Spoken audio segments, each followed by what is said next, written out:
بسم اللہ الرحمن الرحیم ایاک نعبد و ایاک نستعین۔ میرے پاکستانیوں، آج کل جو ظلم ہو رہا ہے، جس طرح کا ظلم تحریک انصاف کے لیڈرشپ کارکنوں پہ اور جو بھی سپورٹرز ہیں، ووٹرز ہیں، یا جس نے کوئی میڈیا کے اوپر بھی کوئی حمایت کر دی تحریک انصاف کے لیے، یہ جس طرح کا ظلم کیا جا رہا ہے، مجھے کئی دفعہ خیال آتا ہے کہ کیا کوئی خوف خدا نہیں ہے؟ یہ کوئی بڑی مارکا تو نہیں ہے کہ ایک کا پوری اسٹیٹ اپریٹس سیکیورٹی فورسز کو استعمال کرتے ہوئے نہتے لوگوں کے اوپر اس طرح کا ان کے گھر توڑ کے اندر گھسو، ان کی عورتوں کی بے حرمتی کرو، وہاں سے لوگ بچے اٹھا کے لے جاؤ، اگر وہ جس کو ڈھونڈنے آیا وہ نہیں ہے، ان کے والد کو اٹھا کے لے جاؤ، چیزیں توڑ دو، گھر لوٹ لو۔ پھر ایک اور دھندا چل پڑا۔ اب یہاں کیا کرتے ہیں، یہ پولیس جا کے کہتی ہے، کسی کو پکڑ لیتی ہے، جی آپ کا جیو فینسنگ میں نام آ گیا ہے کہ آپ اس جگہ پہ تھے، ان سے پھر پیسے لیتی ہے، 15 لاکھ روپیہ ریٹ بن گیا ہے۔ 15 لاکھ سے شروع ہوتے ہیں، کئیوں کو 5 لاکھ دیتے ہیں، کوئی 10 لاکھ دیتا ہے، کوئی 15 لاکھ دیتا ہے۔ ان کو نہیں تو کہتے ہیں ہم آپ کو پکڑ کے اندر ڈال دیں گے، کیونکہ اب تو کسی کو بھی پکڑ سکتے ہیں۔ یہ تو لائسنس مل گیا ہے اس ملک میں ظلم کرنے کا، آپ کسی کو بھی پکڑ کے جیل میں ڈال دیں، جی ایم پی او کے اندر جیل میں ڈال دیے۔ یعنی یہ میں سوال یہ پوچھتا ہوں کہ کوئی خوف خدا ہے؟ کیا آپ کو ڈر ہے کہ آپ کتنی دیر زندہ رہیں گے؟ آپ کو اوپر والے کو جواب دینا پڑے گا کہ یہ جو آپ کر رہے ہیں اپنے لوگوں سے، میں یقین دلاتا ہوں کہ یہ جب اس طرح کی چیزیں ان جو اپنی قوم نہیں ہوتی، مثلا ہندوستان کی فوج جو کشمیریوں سے کر رہی ہے، یا اسرائیل کی فوج جو فلسطینیوں سے کر رہی ہے، میں آپ کو یقین دلاتا ہوں کہ وہاں بھی کوئی چیک ہو جاتا ہے۔ ایک افغانستان کے اندر ایک سب سے آسٹریلیا کا جو ڈیکوریٹڈ سیکیورٹی فورسز کا آدمی تھا، جس کو سب ہیرو مانتے تھے، جو اس کے جو تغمے ملے ہوئے تھے جس کو، اس کے اوپر ان کے کئی فوجیوں نے کہا جی اس نے افغانیوں ان کو غلط قتل کیا، اس کے اوپر ایکشن لیا گیا کہ دوسروں کے خلاف بھی اس نے اگر غلط کام کیا سزا ملی اس کو۔ تو ہم تو آج ایک عجیب سے حالات دیکھ رہے ہیں، اور جو بھی اس کے پیچھے سوچ ہے اس کو تو کوئی خوف نہیں ہے کہ میں نے ایک دن اللہ کو جواب دینا ہے۔ اور یہی ہماری بدقسمتی ہے کہ یہ وہ ملک جو بنا تھا اسلام کے نام پہ، بہت بڑے پرنسپلز اسلام کے تھے۔ جب میرے نبی صلی اللہ علیہ وسلم جنگ پہ نکلتے تھے تو انسٹرکشنز دیا کرتے تھے کہ عورتوں کو، بچوں کو، بوڑھوں کو، بلکہ وہ تو کہتے تھے درخت بھی نہیں آپ نے کاٹنے۔ یعنی ایسی جو ہمارا جو سویلائزیشن، جو ہمارا عظیم لیڈر تھا، وہ کس طرح کی ایک سوچ رکھتے تھے انسانیت کے طور پہ، اور پھر جو ان کا انصاف کا پیمانہ تھا وہ کس لیول کے اوپر تھا، اور اس لیے تو وہ دنیا کی عظیم قوم بنے۔ تو آج حالات دیکھیں، وہ ملک جو اسلام کے نام پہ بنا تھا، نہ یہاں کوئی انصاف رہ گیا ہے، نہ کوئی انسانیت رہ گئی ہے، نہ کوئی اسی کو فکر ہے کہ عدالتیں کیا کہہ رہی ہیں، نہ فکر ہے کہ یہ عورتیں ہیں، ان سے ہمارا تہذیب، ہمارے دین ہمیں کہتی ہے کہ ایک ان کی عزت کرو، ان کا دھیان رکھو، نہ ان کی فکر ہے۔ 15 سال کے بچوں کو اٹھا کے لے گئے ہیں، بوڑھوں سے جو کیا ہے، جو ہمارے کارکنوں، ہمارے لیڈرشپ، عثمان ڈار، اس کے گھر میں گھس کے اس کی والدہ سے جو کیا، جو اسلم اقبال، ان کی والدہ آکسیجن کیا ہے، اس سے جو کیا ہے، تو مجھے تو حیرت ہوتی ہے کہ کوئی اس میں کوئی آپ میں شرم نہیں ہے، کوئی خوف نہیں ہے اللہ کا۔ شہریار افریدی کا بھائی فوت ہو جاتا ہے، شہریار افریدی کو اجازت نہیں دی جاتی اپنے بھائی کی فوتگی، اس کے جنازے پہ جایا جائے۔ ہمارے دور میں نواز شریف کی بیوی فوت ہوئی، 4 دن گزارنے کے لیے دیے ہم نے۔ تو یہ کون سا جرم کیا ہے شہریار افریدی نے؟ کوئی پتہ تو چلے کہ جرم کیا کیا ہے. کیا جرم یہ کیا ہے کہ پرامن احتجاج کرنا ہمیں ہمارا آئین ہمیں حق دیتا ہے؟ پرامن احتجاج، کیونکہ یا تو یہ ثابت کرے نا کہ کسی نے توڑ پھوڑ کیا ہے، ہم آپ کی مدد کریں گے. ہم ہتھیار بیٹھے ہیں، آپ بتائیں کہ کور کمانڈر ہاؤس کسی نے جلایا یا کسی نے کوئی پولیس کی گاڑی جلائی ہو، ہم کہتے ہیں کہ ہم پہلے دن سے کہہ رہے ہیں کہ ہم ان کو، یہ مجرم ہیں قوم کے. لیکن کتنی گاڑیاں جلی، کتنے آگ لگی، کور کمانڈر ریڈیو پاکستان کتنے ہوئے؟ 10 ہوں گے، 8 ہوں گے، کیا ہوں گے؟ نہ اس کے اوپر کوئی تحقیقات کی. ابھی تک سی سی ٹی وی کیمرہ کی فوٹیج نہیں آئی جو کہ کور کمانڈر گھر میں ہوا ہے. کیپٹل ہل میں جب ٹرمپ کے فالوورز نے گھس کے وہاں جب گھس گئے تھے، پہلی چیز کیا، ہیڈ آف پولیس کو معطل کیا گیا. یہاں پوچھا ہے دندراتا پھر رہا ہے جو پنجاب کا آئی جی، اسے پوچھا کہ یہ تم نے جب سارا پتا تھا کہ کراؤڈ آ رہا ہے کیوں نہیں آپ نے پروٹیکشن دی؟ اور کس کو فائدہ ہوا اس سے؟ سوال میرا یہ ہے کہ یہ جو 9 مئی کا فائدہ کس کو ہوا؟ تحریک انصاف کو نہیں ہوا. جس کو فائدہ ہوا وہ ذمہ دار تھا 9 مئی کا.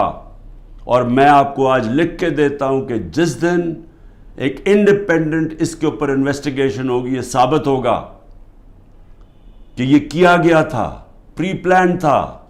یہ کیسے ہو سکتا ہے 48 گھنٹے میں 10,000 لوگوں کو پکڑ لیا جا کے پی ٹی آئی کے؟ یہ کیسے ہو سکتا ہے؟ کیا لسٹیں بن گئیں 48 گھنٹے میں؟ پتہ بھی چل گیا کدھر ہے اور ایک دم جا کے سارا کریک ڈاؤن کر دیا؟ یہ کہ ماننے والی بات ہے؟ پہلے سے پلان کیا ہوا تھا. اور میں شہریار افریدی کا پھر کہوں کہ ایک تو اس کو چکی میں رکھا ہوا ہے جدھر قاتلوں کو رکھتے ہیں، اس کے بعد جب اس کو وہاں جانے نہیں دیا، وہاں جا کے اس کے رشتہ داروں کو اٹھا لیا، جنازے سے اس کے رشتہ داروں کو اٹھا کے جیل میں ڈال دیا. ابھی بھی لوگوں کو پکڑ پکڑ کے جیل میں ڈال رہے ہیں. اور سب سے جو افسوسناک بات یہ ہے کہ جس طرح لوگوں کو جیلوں میں رکھا ہوا ہے، جن کنڈیشنز میں لوگوں کو جیلوں میں رکھا ہوا ہے، جس طرح کے شہریار افریدی، ان کو منسٹر رہ چکے ہیں، ان کو کلاس بی یا جو بھی جیل ہوتا ہے اس کے اندر فیسلٹیز دی جاتی ہیں. ذرا دیکھیں یہ نواز شریف وغیرہ اور یہ مریم یہ کیسے رہتے تھے جیلوں میں، شہباز شریف کیسے رہتا تھا. اربوں روپے کی چوری کی ہوئی ہے انہوں نے، کنوکٹ ہو گئے ہیں. پینما کے اندر انکشاف ہوا کہ یہ مہنگے ان کے اربوں روپے کی اپارٹمنٹس، یہ یہاں سے پیسہ چوری ہو کے گیا کیونکہ ان کے پاس تو کوئی منی ٹریل نہیں تھی. تو رہن سہن ان کا دیکھیں، ان کی کیا غلطی ہے؟ کیا یہ غلطی ہے کہ کہیں تحریک انصاف اقتدار میں نہ آ جائے اس لیے اس کو کرش کریں؟ جو بھی تحریک انصاف میں اس کو کرش کیا جائے. اور جو ہمارے لوگ سینئر لوگ کے میں ڈاکٹر یاسمین 75 سال کی ہیں، ان سے ابھی اس گرمی کے اندر جیل میں رکھا ہوا ہے. واضح کہہ رہی ہیں کہ اندر نہ جاؤ، ان کی ویڈیو میں بیٹھی کہہ رہی ہیں کہ ایک کور کمانڈر گھر میں نہ جاؤ، ان کو جیل میں رکھا ہوا ہے. میاں محمود، اس کو تشدد کیا اس کے اوپر، اس نے عدالت میں جا کے کہا کہ مجھے نامعلوم افراد نے میرے اوپر تشدد کیا. اعجاز چودھری، اس کے اوپر تشدد کیا.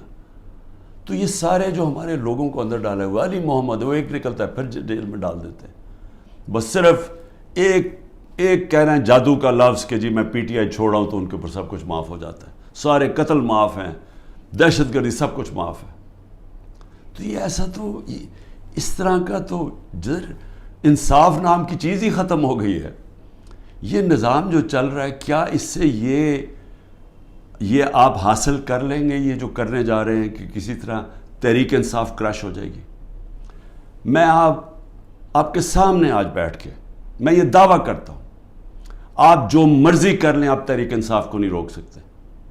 جتنا مرضی ظلم کریں گے تحریک انصاف کا ووٹ بینک بڑھتا جا رہا ہے. یہ لوگ بھیڑ بکریاں نہیں ہیں.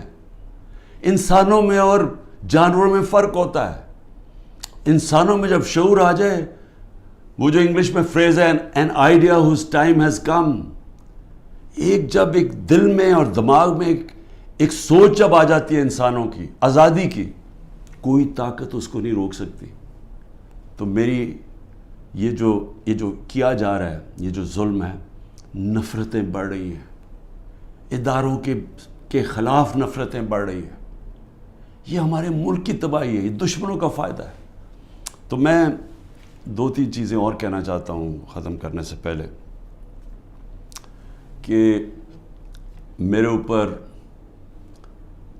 150 کیسز سے زیادہ کر دیے، میرے اور لوگوں کے اوپر بھی کیسز ہیں، میرے پہ 150 سے زیادہ کر دیے. اور جس طرح کے کیسز ہو رہے ہیں، دنیا میں مذاق اڑ رہا ہے پاکستان کا. کوئٹہ میں قتل ہوتا ہے، مجھے پتہ بھی نہیں، وہ اس کیس کا بھی مجھے نہیں پتہ. وہ جو کیس میرے جو وکیل ہیں وہ مجھے کہتے ہیں کہ وہ کیس کی کوئی حیثیت ہی نہیں ہے. ایک کسی شہری نے کہہ دیا کہ جی عمران خان نے غداری کی ہے، تو وہ یعنی وہ اس کیس سے چلنا ہی نہیں تھا، مجھے پتہ ہی نہیں ہے، وہاں قتل ہوتا ہے. 4 گھنٹے کے بعد لا منسٹر میرا نام لے لیتا ہے کہ میں نے قتل کیا، اور میرے اوپر اس کے بعد 40 گھنٹے کے بعد وہ بیٹے کو پولیس میں رکھتی ہے، اور وہ بیٹا کہتا تھا جی عمران خان نے قتل کیا. 302 ہو جاتی ہے. اب یہ سوچیں کہ میرے اوپر جب قاتلانہ حملہ ہوتا ہے، میں تو کیس نہیں میری تو FIR نہیں کٹتی. مجھے کئی جگہ ابھی JIT میں مجھے کہتے جی ثبوت دو. بھئی انہوں نے ثبوت دیے تھے کیا؟ یہ جو میرے اوپر 302 ہوا ہے اس کے اوپر ثبوت دیا تھا کوئٹہ میں کہ میں اس میں ملوث ہوں؟ جب ضلع شاہ کا جب قتل ہوا تو میرے اوپر ڈال دیا 302 پھر سے. کیا ثبوت ڈھونڈے تھے کہ کیوں میرے اوپر 302 ڈالا؟ اور اس کے بعد جب پتہ چلا اس کے اوپر تشدد ہوا ہے ضلع شاہ کے اوپر، جب 26 جگہ اس کے اوپر تشدد پوسٹ مارٹم میں نظر آیا، تو پھر چینج کر کے کہتے نہیں جی عمران خان کو انفارمیشن پتہ تھی، وہ کوئی اور کیس میرے اوپر اس کا ضلع شاہ کا ڈال دیا. تو اس کا جو کیس ہے یہ جو کوئٹہ میں، اور مجھے افسوس ہے کہ ایک وکیل قتل ہوا، لیکن وہ کیس کے اندر وہ بیٹے نے پھر دوسری گواہی دے دی ہے کہ وہ اس نے کوئی نام بھی دے دیے کہ وہ لوگ جو ہیں جو وہ سمجھتا ہے سپلیمنٹری میں کہ انہوں نے قتل کیا ہوگا. اس کی بیوی کی وہ ویڈیو چل رہی ہے، اس نے کہا میرے دیور نے قتل کروایا ہے. سارے کوئٹہ کو پتا کہ خاندانی دشمنی تھی. اور پھر یہ ذرا یہ بھی سن لیں، کہا جی میری بہن نے 6 ارب روپے کی زمین خریدی ہے، اور وہ تحریک انصاف کے جب میں پرائم منسٹر تھا اور بزدار چیف منسٹر تھا. ڈیٹ ڈالی نومبر کی، نومبر یا 20 تاریخ کی جی وہ زمین انہوں نے خریدی ہے. اور یہ جو چٹھا جس کو خاص لے کے آئے ہیں، یہ انکاؤنٹر اسپیشلسٹ تھا، شہباز شریف کے حکم کے اوپر یہ لوگوں کو قتل کرتا تھا، اس کی یہ ریپوٹیشن ہے. شہباز شریف ہر مجرم ٹائپ لوگوں کو اپنے ساتھ رکھتا ہے، کیونکہ جو مجرم ہیں وہ پھر جو یہ کہتا کرتے ہیں، کیونکہ ان کو پتہ ہے کہ اس کے بغیر ان کو کوئی پوزیشن نہیں ملی. تو اس کو لے کے آیا اینٹی کرپشن میں. اب وہ کیس کیا بناتا ہے کہ جب عمران خان وزیر اعظم تھا تو میری بہن نے 6 ارب روپے کی زمین خریدی، اور وہ کوئی زبردستی لوگوں سے خریدی، یا وہ کوئی گورنمنٹ کی زمین تھی. اب یہ سنیں، نقل میں بھی عقل چاہیے.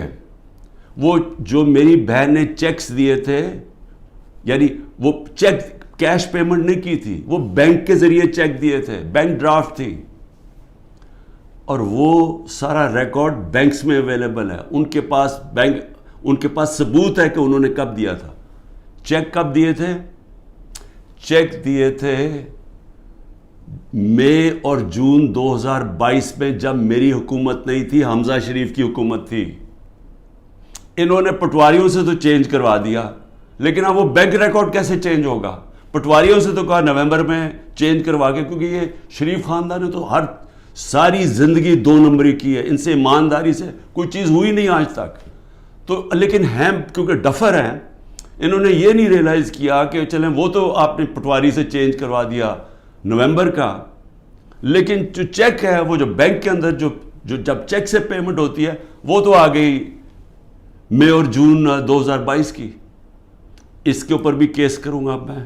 یہ جو کرپٹ آدمی یہ لے کے آئے ہیں، یہ جو انکاؤنٹر اسپیشلسٹ چٹھا، میری بہن بھی کرے گی، لیکن میں صرف پبلک کے سامنے کہنا چاہتا ہوں کہ کتنے نیچے گر چکے ہیں کہ کسی نہ کسی طرح عمران خان کو کسی کیس میں پکڑ کے جیل میں ڈال دیں۔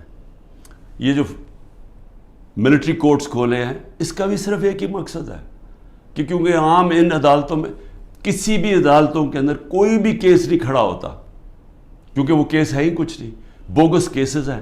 اب یہ فوجی عدالتوں کے ذریعے عمران خان کو سزا دلوائیں گے۔ کیا ہوگا اس سے؟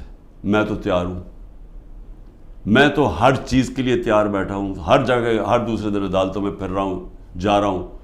کوئی یہ نہ مجھے کہے کہ میں یہ جو ان دو بڑے ڈاکوؤں کی طرح دم دبا کے باہر بھاگ جاؤں، کیونکہ ان کو کرپشن اتنی انہوں نے کی ہوئی، ہمیشہ یہ باہر بھاگ جاتے ہیں، وہاں سے پھر این آر او لے کے ڈیل کر کے پھر واپس آ جاتے ہیں۔ میں یہی ساری کیسز لڑوں گا، اور میں ملٹری کورٹ میں بھی لے کے جائیں، وہاں بھی کیس لڑوں گا۔ لیکن یہ یاد رکھیں کہ مجھے ایک آدمی کو باہر رکھنے کے لیے جو آپ نقصان پہنچا رہے ہیں پاکستان کو، سارے پاکستان کی عدلیہ کے نظام کو، جو پاکستان کی ڈیموکریسی ہے، جو پاکستان کے ادارے تباہ کیے جا رہے ہیں، یہ جو جھوٹے کیسز بنائے رہے جا رہے ہیں، سوچیں کہ یہ جب آپ پولیس کو اس طرح کام کروائیں گے پولیس سے، تو وہ اپنے بھی کام کریں گے۔ جس طرح میں نے ابھی کہا کہ ہر جگہ پیسہ بنا رہے ہیں آپ، کہ جی جیو فینسنگ میں آپ کا نام آ گیا، اتنے پیسے دے جی، نہیں تو ہم وہ جو 3 MP اس کے اندر پکڑ کے آپ کو جیل میں ڈال دیں گے۔ تو سارے ادارے، سارا ملک کا نظام تباہ کیا جا رہا ہے۔ معاشی حالات وہ دیکھ لیں، ملک معاشی طور پہ بیٹھ چکا ہے، آگے کوئی امید بھی نہیں نظر آ رہی۔ یہ جو بجٹ پیش کیا، دنیا مذاق اڑا رہی ہے، پیسہ کدھر سے آئے گا ان کو یہ نہیں پتہ۔ اور صرف جب ایک obsession ہو کہ صرف ایک آدمی نے نہیں آنا، اور کوئی فکر نہیں ہے کہ ملک کے سارے ادارے تباہ ہوں، اخلاقیات تباہ ہو، ہمارا جو پولیس کا نظام تباہ ہو، اور صرف کوئی بھی تحریک انصاف کا بس یہ کہہ دے لیڈر کہ میں جی پارٹی چھوڑ رہا ہوں، تو اس کے اوپر قتل بھی معاف ہو جاتا ہے، سارے کیسز معاف ہو جاتے ہیں۔ کیا اس طرح کوئی ملک چل سکتا ہے؟ کیا ایسے ملکوں کو بنانا ریپبلک نہیں کہتے ہیں؟ میں اس لیے آخر میں کہتا ہوں، اب دیکھیں، میں اس لیے بات چیت کی بات کر رہا ہوں، اپنے ملک کا مجھے فکر پڑی ہوئی ہے۔ یہ ملک ادھر جا رہا ہے جدھر کوئی سنبھال نہیں سکے گا۔ میں اس لیے یہ کہہ رہا ہوں کہ ابھی بھی ٹائم ہے بات چیت کرنے کا، اور بات چیت کرنے کا یہ پی ڈی ایم کے لوگوں سے کوئی فائدہ نہیں ہے، کیونکہ ان کے ہاتھ میں کچھ نہیں ہے۔ یہ تو ڈرے ہوئے ہیں کہ سارا وقت جی عمران خان کو ملٹری کورٹ میں، سوچیں کہ ڈیموکریٹس بھی کہتے ہیں کہ جی کسی کو ملٹری کورٹ میں ٹرائی کریں، کیونکہ اتنے ڈرے ہوئے ہیں الیکشن سے، ان کو پتہ ہے الیکشن میں ان سے کیا ہونا ہے۔ تو میں صرف اسٹیبلشمنٹ، آرمی چیف سے بات کرنا چاہتا ہوں کہ ابھی بھی ٹائم ہے، یہ کورس کریکشن کریں۔ یہ ملک جس طرف جا رہا ہے، یہ آپ بھی نہیں، کوئی نہیں کنٹرول کر سکے گا۔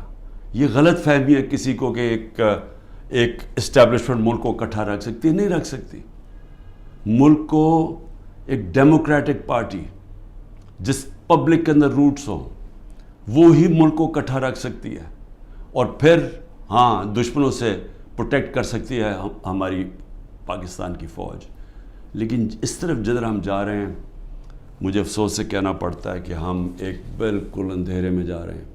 اور میں پھر سے آج صرف اس لیے کہہ رہا ہوں، کوئی مجھے کسی سے کسی چیز کی ضرورت نہیں ہے، وہ کسی سے کوئی مدد نہیں مانگ رہا، میں کوئی نہیں کہہ رہا میرے کیسز ختم کر دو، میں سارے کیسز اٹینڈ کروں گا۔